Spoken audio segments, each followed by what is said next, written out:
কে কে ওখানে? আমি আমি আমি আমি কি ভুল দেখলাম?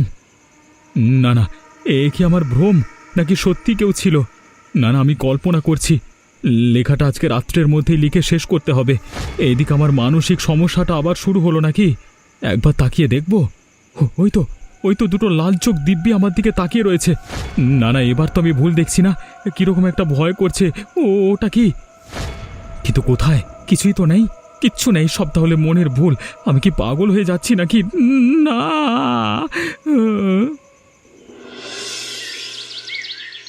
হ্যাঁ রে দাদা, তুই রোজ ওই জানলাটার সামনে বসে লেখালেখি করিস তো রাতে? হ্যাঁ রে, কেন, কি হয়েছে? তুই তো অনেক রাত পর্যন্ত জেগে থাকিস। হ্যাঁ, কাজ থাকলে তো জেগে থাকতেই হয়। তুই কোনো ছায়ামূর্তি দেখেছিস? কি উল্টোপাল্টা কথা বলছিস সকাল সকাল? খাওয়া দাওয়া করে নে চুপচাপ। মাথা খারাপ হয়ে গেছে নাকি তোরা? আমি বলিনি রে দাদা, মা বলছিল। তোরা সব ভুলভাল বলছিস। এরকম কোনো কিছু হওয়া সম্ভব নয়। আমার কিন্তু খুব ভয় করছে দাদা। যদি সত্যি একটা ভূত বের হয় তাহলে কি হবে? দেখ, আমরা এই গ্রামের বাড়িতে এসেছি, কয়েকদিন থাকবো, চলে যাব। এটা আমাদের বাবার পৈতৃক বাড়ি। বাবা মারা যাওয়ার পর আমরা একবারও এই বাড়িতে আসিনি, আর কোনো দিন আমরা এসে থাকিও নি এর আগে। যদি না থাকি তাহলে দখল হয়ে যাবে জায়গাটা, তাই কয়েকদিন থাকতে হবে। আর তুই এরকম ভূতুরে কথা ভাবছিস? ভূত বলে কিছু হয় না, তুই জানিস না? তোর মুখ দেখেও তো কিন্তু মনে হচ্ছে তুইও ভয় পেয়েছিস। এই ছাড় ছাড়, আমি তোর মতো এরকম ভীতু নই। তুই এখানে তোর ভূতের গল্প নিয়ে থাক।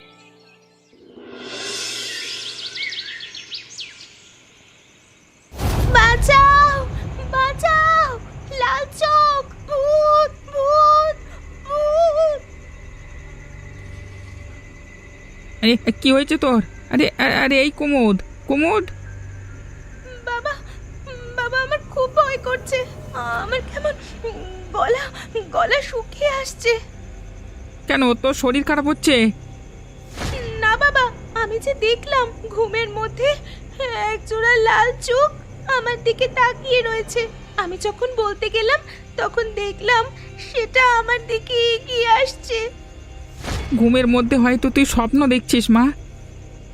না বাবা, আমি স্বপ্ন দেখিনি। তাহলে? বাবা, বাবা ভূত, আমি নিশ্চিত আমি ভূতই দেখেছি। ভূত ছাড়া এরকম কোনো কিছু হতে পারে না বাবা। আমি তোমাকে বলছি শোনো। আমাদের ঘরে কি আর ভূত আসবে বল? আমি পূজারি মানুষ, কত মন্ত্র জানি। তা হলেও এসেছে বাবা, আমি তোমাকে মিথ্যে বলছি না। মাঝখানে আমার একবার ঘুম ভেঙে গিয়েছিল। আমি জানলার দিকে তাকিয়ে দেখি একজোড়া লাল চোখ। তারপর ঘুমের মধ্যেও সেটা দেখতে থাকি। আমার মনে হচ্ছে সত্যি। বাবা, বাবা তুমি কিছু একটা করো। আমার খুব ভয় করছে। ওরে, তোর মা মারা যাওয়ার পর আমি তোকে মা বাবা দুজনের মতো আগলে রাখার চেষ্টা করেছি। তুই যদি ভয় পাস তাহলে আমি মেনে নিচ্ছি যে নিশ্চয়ই কোনো কিছু একটা গন্ডগোল আছে। এর কারণ এর আগে তুই কোনো দিন এরকম ভয় পাসনি। আমি ব্যবস্থা করছি, তুই চিন্তা করিস না। এখন তুই ঘুমিয়ে পড় তো, আমি জেগে আছি, কোনো ভয় নেই। বাবা, বাবা তুমি খুব ভালো। তোমার মতো ভালো বাবা যেন সবাই পায়। তাহলে কি সেই অভিশাপ আবার ফিরে এসেছে? না হলে তো এরকমটা হওয়ার কথা নয়। আমার তো ভয় করছে ভেবেই। কি সৌমেন কাকু, ভালো আছো? ও কাকু, তোমাদের বাড়ি বেড়াতে এলাম গো। বাহ, তোরা কদিন পরে এই গ্রামে এলি। তোদেরকে যখন শেষ দেখেছিলাম তখন আমার মেয়ের মতো বয়স তোদের, আর এখন তোরা বড় হয়ে গেছিস। কোথায় তোমার মেয়ে? এই সময় সে কি আর বাড়ি থাকবে? সে খেলতে গেছে গ্রামে। তোমার সাথে একটু কথা বলতে এলাম গো। কি হয়েছে বলতো? তোদেরকে দেখে মনে হচ্ছে তোরা খুব চিন্তায় আছিস। না মানে, তোরা শহরে থাকিস, কয়েকদিনের জন্য গ্রামে এসেছিস থাকতে। এখানে ঘুরে বেড়াবি, খেলে বেড়াবি, চিন্তা করছিস তোরা তার বদলে। তোরা যদি এরকম চিন্তা করিস তাহলে গ্রামের থেকে আমাদের কেমন লাগে বলতো? কথাটা সেরকম নয় সৌমেন কাকু। কথাটা হচ্ছে বোন খুব ভয় পাচ্ছে, আর আমিও যে একটু কি ভয় পাচ্ছিস? কিন্তু কেন? আমাদের গ্রামে তো ভয়ের কিছু নেই। কি বলছো তুমি? তুমি এত বড় গ্রামের পুরোহিত আর এইটুকু জানো না? কি হয়েছে বলতো তোদের? একটা লাল চোখ আর একটা ছায়ামূর্তি রোজ আমাদের জানলার কাছে এসে দাঁড়িয়ে থাকে। দাদা নিজেও দেখেছে, অথচ স্বীকার করতে চায় না। মা দেখেছে, আমি নিজে দেখেছি। আমাদের খুব ভয় করছে কাকু। হ্যাঁ, তাহলে যেটা ভয় পাচ্ছিলাম সেটাই তোরা দেখে ফেলেছিস। কিসের কথা বলছো তুমি? তোদের বাড়িতে একটা অভিশাপ আছে। হ্যাঁ, অনেক পুরনো। তোরা আসবার পর নিশ্চয়ই সেই অভিশাপটা জেগে উঠেছে, আর সেই জন্যই ঘটছে এসব ঘটনা। তার মানে এই সব কিছু আমাদের মনের ভুল নয়, সত্যি? একদমই সত্যি। তাহলে খুব ভয় করছে কাকু। আমরা কি চলে যাব গ্রাম ছেড়ে? সেই অভিশাপ যখন জেগে উঠেছে তখন আর পালিয়েও মুক্তি নেই। তোরা যেখানে যাবি সেখানেই সেই অভিশাপ তোদের তাড়া করবে। ওই লাল চোখ তোদের দিকে তাকিয়ে থাকবে মৃত্যু পর্যন্ত। জানালার দিকে তাকাবি না তোরা রাতের বেলায়। ওই চোখ তার মায়ায় রক্ত চুষে খায়, শরীরের ভেতর থেকে আত্মা টেনে নিয়ে যায়। কি বলছো কি তুমি? তাহলে আমরা বাঁচবো কি করে? এখানেই থাক, কিছু একটা উপায় বার করতে হবে অভিশাপ কাটানোর। কালকে রাতে আমার মেয়েও ভয় পেয়েছে, তবে আমি ওকে কিছু বলিনি। কিরে অরিত্র, কেমন আছিস? ভালো আছি ভাই। কিন্তু তোকে এরকম শুকনো শুকনো লাগছে কেন? তোর কি শরীর খারাপ নাকি? শরীর খারাপ নয়, কিন্তু একটা বিষয় নিয়ে খুব চিন্তায় আছি। এখানে এসেও চিন্তা করবি? মনে আছে ছেলেবেলায় আমরা কত খেলাধুলা করতাম এই রাস্তায়, তুই যখন আমাদের গ্রামে থাকতিস? কিন্তু এই গ্রামেই এখন আমাদের থাকতে ভয় করছে। কিরকম? আরে ভুলে যাস না, এটা তোরই গ্রাম। একজোড়া লাল চোখ সারাক্ষণ আমাদের পিছু করছে। রাত হলেই সেটা জানালার কাছে এসে দাঁড়ায়। মা, বোন, এমনকি আমি তিনজনই ভয়ে আছি খুব। তোর সেই মানসিক সমস্যাটি কি আবার শুরু হয়েছে? কিসব ভুলভাল বলছিস তুই? তুই আমাকে ভুলভাল ভাবছিস? তুই ভাবছিস আমি পাগল হয়ে গেছি? তা না হলে এরকম কথা কেউ বলে? আমি এই গ্রামে সারা জীবন আছি, আমি কিছু বুঝতে পারলাম না, আর তুই দুদিনের জন্য এসে ভূত দেখতে পেয়ে গেলি? বিশ্বাস কর ভাই, আমি সত্যি বলছি। আমাদের বংশের একটা অভিশাপ আছে, সেটা আমি জানতে পেরেছি। বেশ, এরকম কথা কেউ আজকালকার দিনে... কি হলো? চুপ করে গেলি কেন? তুই ঠিক কথা বলছিস ভাই। তোর পেছনে যেন একটা কি বাবা, খুব ভয় করছে। হ্যাঁ হ্যাঁ, আমি এটার কথাই বলছিলাম। পালা ভাই পালা, বাঁচা! ওরে বাবা! বাবা রে বাবা, ইয়া বাবা!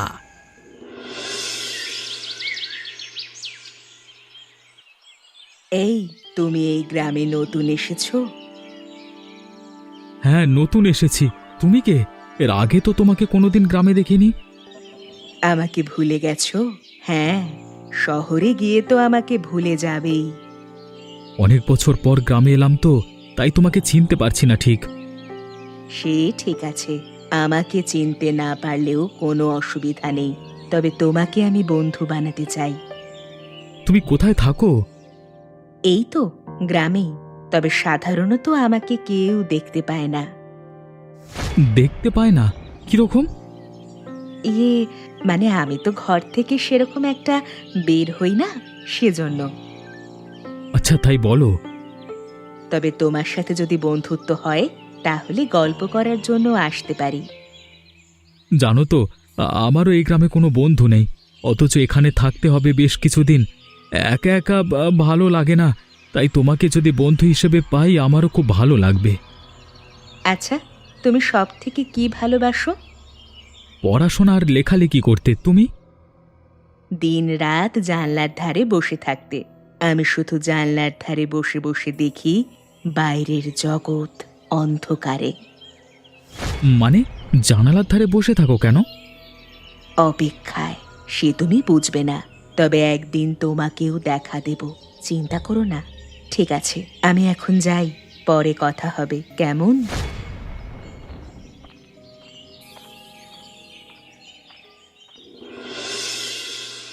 সর্বনাশ হয়ে গেছে রে অরিত্র। কি হয়েছে মা? তোর বন্ধু প্রণব মারা গেছে। কি বলছো কি তুমি? এই তো আমার সাথে ভালো করে কথা বললো, কিন্তু বলছি শোন দাদা, সব হচ্ছে আমাদের ওই লাল চোখের জন্য। আমার খুব ভয় করছে রে, হয়তো আমরাও মরে যাব। জানো মা, আমরা সেদিনকে কথা বলছিলাম, হঠাৎ দেখি আমার দিকে তাকিয়ে আছে একজোড়া লাল চোখ। আমি ভয় পেয়ে পালিয়ে আসি, ওকেও পালাতে বলি, কিন্তু তারপর শুধু আমি ওর চিৎকার শুনতে পেয়েছিলাম। তোর সাথে তো দেখা দিয়েছিল বলছিস পরশু, তারপর কালকের দিনটা শুধু বেঁচেছিল পাগলের মতো অবস্থায়, আজ সকালে মারা গেছে। তবে তার আগে ওকে দেখে মনে হচ্ছে শরীরের সমস্ত রক্ত কেউ যেন শুষে নিয়েছে। মনে পড়ছে দাদা, পুরোহিত ঠাকুর বলেছিল যে ওই লাল চোখের পাল্লায় যে পড়ে তার শরীরের ভিতরে সব রক্ত চুষে খেয়ে নেয়। তোরা সৌমেন পুরোহিতের কাছে গিয়েছিলিস? হ্যাঁ মা, তবে উনিও খুব ভয়ে আছেন। আমার খুব ভয় করছে মা, মনে হচ্ছে আমরাও যেন মারা যাব। চল চল পালিয়ে যাই আমরা এই বাড়ি থেকে। তাতেও কিছু হবে না, পুরোহিত ঠাকুর বলেছে আমরা যেখানে যাব ওই চোখ নাকি আমাদের পিছু করতে থাকবে, কারণ আমরা নাকি একটা অভিশাপের মধ্যে এসে পড়েছি। তোরা চিন্তা করিস না, আর এই বাড়ি থেকে যত কম সম্ভব হয় বেরোবি। আমি নিজে গিয়ে পুরোহিতের সাথে কথা বলে কিছু একটা ব্যবস্থা করব। এই অরিত্র, তুমি আমাকে দেখতে চেয়েছিলে? উঠে এসো, উঠে এসো, তুমি জানলার কাছে, তাড়াতাড়ি এসো। কে কে ডাকছে আমাকে? জানলার কাছে এসো। না না, আবার সেই লাল চোখ! ওরে বাবা, এই চোখ কেড়ে নিয়েছে আমার বন্ধুর প্রাণ। তুমি কি চাও? তুমি কে? তুমি কি আমাদেরকেও মেরে ফেলতে চাও ওর মতো? আমি মরতে চাই না, আমাকে ছেড়ে দাও। চিনতে পারছো আমাকে এবার? একি তুমি তুমি কোত্থেকে এলে? তবে তোমারই কি সেই লাল চোখ? একদম ঠিক বলেছ, আমারই লাল চোখ। কি চাও তুমি? তুমি কি মানুষ নও? মরে গেলে তুমিও আমার মতোই হবে। কিন্তু তুমি আমার পেছনে পড়েছো কেন? তুমি আমাকে দেখতে চেয়েছিলে, দেখা পেতে চেয়েছিলে আমার জানলার পাশে, মনে পড়ছে না? কিন্তু কেন আমাদের এরকম করে কষ্ট দিচ্ছ কেন? তার কারণ আমাকেও কষ্ট পেয়ে পেয়ে মরতে হয়েছে। জ্বালিয়ে পুড়িয়ে আমাকে ছাই করে দিয়েছে। কারা কারা তোমাকে মেরে ফেলেছে? সে সব কথা তুমি পরে জানতে পারবে। শুধু এতটুকু যেন, আমি যাই করব সেটা শুধু প্রতিশোধ নেওয়ার জন্য, আমার মৃত্যুর অবিচারের প্রতিশোধ। তুমি আমার বন্ধু হবে কথা দিয়েছো, আমি তোমার কোনো ক্ষতি করব না যদি তুমি আমার পাশে থাকো। ঠিক আছে, আমি আমি আমি তোমার পাশে থাকবো। তোমাকে যারা খুন করেছে তাদের বদলা তুমি যদি নিতে চাও, তাহলে আমি তোমার পাশে আছি। ঠিক আছে, আজকের মতো কাল রাতেও তুমি এসে দাঁড়াবে এই জানলার পাশে। তারপর আমরা আমাদের প্রথম প্রতিশোধ নিতে যাব। এখন আমি যাই, তুমি চিন্তা করো না, আর এই দেখা হওয়ার কথা কাউকে বলো না।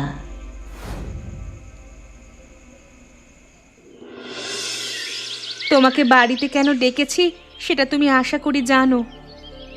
সেই পাপ আমাদের বাড়িতেও এসে জুটেছে। আমার মেয়ে ভয় পেয়ে রোজ রাতে পাগলের মতো করে। এসব কিছু হয়েছে লতা দিদি তোমার জন্য। শুধু আমার দোষ? অরিত্রের বাবার কোনো দোষ নেই? তোমরা তো একসাথে বন্ধু ছিলে, তোমরা মিলেমিশে সমস্তটা করেছো। কিন্তু তখন তাছাড়া তো কোনো উপায় ছিল না। গ্রামে না হলে দুর্নাম হতো। এই অবস্থায় গ্রামে এসে থাকতে পারতে একবার ভেবে দেখো। এত বছর পর আবার সেই পাপ উঠেছে, আমাদের সামনে আসবে ভাবতেও পারিনি। তখন আমরা যেটা করেছি হয়তো ঠিক মনে হয়েছে, কিন্তু এখন মনে হচ্ছে আমরা কত বড় ভুল করেছি। কিন্তু প্রণব কেন মারা গেল? ওর তো কোনো দোষ ছিল না। ওই রক্ত খেকো পিশাচিনী এখন যাকে পারবে তাকে খুন করবে। ওকে মেরে ফেলার উদ্দেশ্য আমাদেরকে সাবধান করে দেওয়া যে আমাদেরও মৃত্যু আসছে। আমরা মরবো না, মরতে পারি না আমরা। তুমি তো এত বড় গ্রামের পুরোহিত, কিছু একটা ব্যবস্থা করো তুমি। নিজের করা পাপের বিরুদ্ধে আর কি ব্যবস্থা নেব বলো তো? শুধু পাপ পাপ আর পাপ। আজকের দিনে ওসব পাপ পুণ্য কেউ মানে না। তুমি তাড়াতাড়ি একটা পুজোর ব্যবস্থা করো, বাকিটা আমি দেখছি।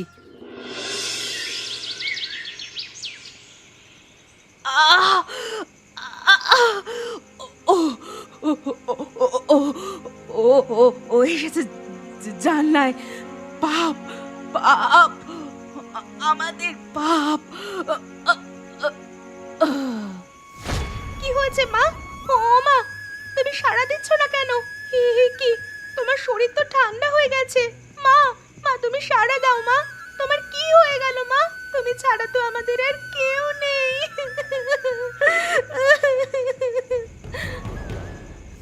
ওটা ওটা কে হেঁটে যাচ্ছে? সামনে সামনে সেই লাল চোখ, আর পিছনে দাদা। এই দাদা, দাদা! দেখে তো মনে হয় ঘুমের করে হেঁটে যাচ্ছে। তার মানে দাদা ওই লাল চোখের সাথে যুক্ত। হায় হায়, দাদা মেরে ফেললো আমাদের মাকে। এটা আমি কিছুতেই মেনে নেব না। কালকেই আমি কিছু একটা ব্যবস্থা করব। দেখো না কাকু, আমাদের মাকে মেরে ফেলেছে ওই লাল চোখ।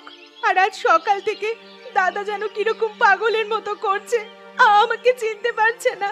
আমি কাল রাতে জানলার পাশে দেখেছি দাদাকে যখন মা মারা যায়। তুমি তোমার দাদার থেকে যত দূরে থাকবে এখন ততই ভালো। মানে মা মারা যাওয়ার পর এই বাড়িতে দাদা ছাড়া আর কেউ নেই? লাল চোখের অভিশাপ ওকে গ্রাস করেছে, ও আর মানুষ নেই।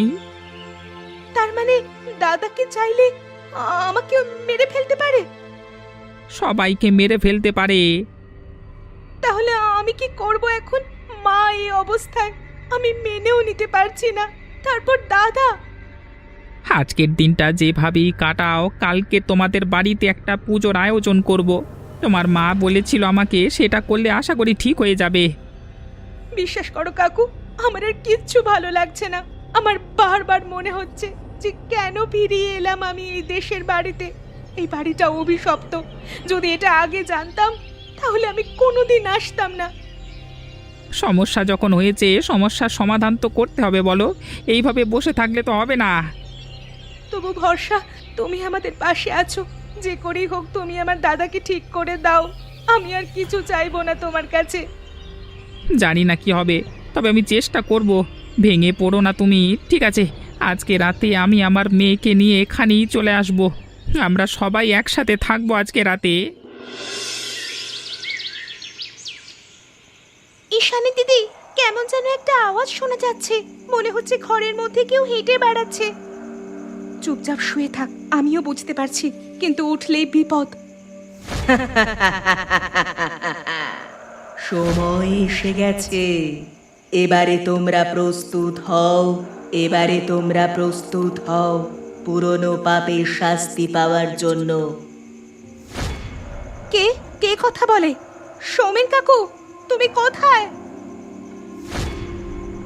তোরা ঠিক আছিস? কে যেন হাসছে, কারো যেন তাণ্ডব করে বেড়াচ্ছে ঘরে। আমি এই মুহূর্তে দেখে এলাম, হরিত্র পাগলের মতো সারা ঘর দৌড়ে বেড়াচ্ছে, লাল দুটো চোখ নিয়ে, মানে লাল দুটো চোখ ঘুরছে পেছন পেছন। এবারে কি হবে? এবারে প্রতিশোধ নেওয়া হবে। শুধুমাত্র দুটো মরেছে, এখনো অনেক মৃত্যু বাকি। কে তুই? যদি সাহস থাকে তাহলে সামনে এসে কথা বল। সামনে আসবো, ঠিক সময় সামনে আসবো। আর তোর সামনে তো আমি আসবই পুরোহিত। তোর সাথে যে আমার অনেক পুরনো হিসাব নিকেশ বাকি আছে। এই অভিশাপ তোর জন্য এসেছে। তোর মৃত্যু হবে সব থেকে ভয়ানক। আমাকে ভয় দেখিয়ে কোনো লাভ নেই। তুই নিজে সাবধান হ, এখনো সময় আছে। যদি এই বাড়ি ছেড়ে চলে যাস তাহলে বেঁচে যাবি। আমার খুব ভয় করছে কাকু, দাদা কেউ কি মেরে ফেলবে? মৃত্যু সবার আসবে একে একে।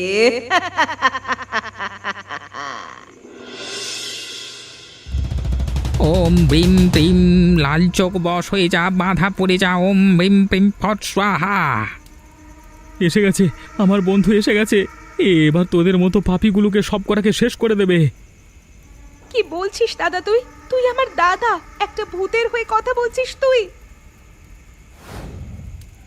হ্যাঁ, কথা বলছে, কারণ ওর মনে এখনো মনুষ্যত্ব আছে তাই। আমার খুব ভয় করছে বাবা। ওই দেখো, লাল চোখ আমাদের দেখছে। তুই কি ভেবেছিস তুই যা করবি সব ঠিক? দাদা দাদা, এটা তুই কি করছিস? পুরোহিত ঠাকুর তো আমাদের বাঁচানোর জন্য মন্ত্রপাঠ করছিল। বাঁচানোর জন্য? আর আমার মৃত্যুটা? আমার বাবাকে ছেড়ে দাও বলছি, তোমার পায়ে পড়ছি। আর আমার বাবা আমার মাকে খুন করেছে। তোর বাপ, তার বেলা, তাই বদলা আজ আমি নেবই। আর নেব তোদের ঘরের নিজেদের লোকেদের দিয়ে। তবে বুঝতে পারবি যে নিজের লোকের কাছে ছোট হয়ে যাওয়া কতটা অপমান আর কষ্টের। কি হয়েছিল তোমার? আমি এই গ্রামের এক অভাগা মেয়ে। আমাদের সমস্ত সম্পত্তি এই পুরোহিত আর তোর বাবা দুজনে মিলে আমাদের অসহায় করে দিয়ে অধিকার করেছিল। আরো শুনতে চাস? কি বলছো কি? তারপর? সামান্য একটু সম্পত্তি দাবি করেছিল আমার মা আমাকে মানুষ করার জন্য। বাকি সব কিছুই তো চলে গিয়েছিল, কিন্তু তাও দেয়নি। আমি বিশ্বাস করি না, তুমি মিথ্যে কথা বলছো। তুই বিশ্বাস না করলে আমার কিচ্ছু যায় আসে না। বাধ্য হয়ে আমার মা সমাজে জানিয়েছিল, আর তাতেই আমাকে আর আমার মাকে কুপিয়ে মেরে এই বাড়ির নিচে পুঁতে রেখেছিল তোর বাবা। আর সেই কাজে সাহায্য করেছিল এই পুরোহিত আর তোর মা। তোর মায়ের থেকে একজন মেয়ে হয়ে একজন মেয়ের প্রতি এই ব্যবহার আমি মেনে নিতে পারিনি। কিন্তু সেসব তো পুরনো কথা, এখন বর্তমানে তো আমরা কোনো দোষ করিনি, আমাদের ছেড়ে দাও। তোর বাবা মরে গেছে, কিন্তু তোরা বেঁচে আছিস। আমি অপেক্ষা করেছি তোদের বড় হয়ে ফিরে আসার। শুধু তাই নয়, আমার নামে এই গ্রামে কলঙ্ক দিয়েছিল। আমি নিজের মানুষদের কাছে ছোট হয়ে গিয়েছিলাম, আর তাই আজ তোদের বদলা নেবে তোদের নিজের মানুষ। বাঁচাও, গলা ছেড়ে দাও, মরে যাচ্ছে।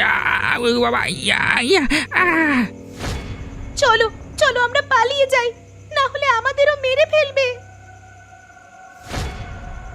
কোথায় পালাবি তোরা? কোথায় পালাবি?